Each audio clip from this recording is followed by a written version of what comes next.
Meron tayo halimbawa po programa ako. po ganun. Kaupo. Opo. Senior citizen na ako. Doble-doble na yata. Opo. Oo. May apo ako. Meron pang apo sa tuhod. Oo. Yun po. Pwede Pwede. Basta natin yung registration na card ng bata na-register siya dun sa school. Saan po ako magpaparehistro? Andun sa eskwela. Sa akin po opisina. Sa opisina po May rin. ganun pala. Oo, kakaiba. Mabuti na. Ngayon ko lang narinig Nakausap ito. Meron po tayo. Oo. Oh. Napakalaking Senior ginawa citizen ito, party. Met. Oo. Opo, binibigyan tayo ng slot ng CHED sa mga medical assistant, Educational assistant. Oo. Para sa mga apo. Oo. Yeah. Ilang apo naman ang po pwedeng i-register? Isa lang. Basta meron pong tayong isa, hanggang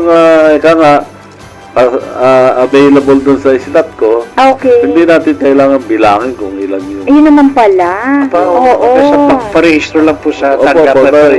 ipangalan lang po. Mm. Tapos ibibigay na natin sa CHED. Siguro, balikan kayo para yung mga requirements.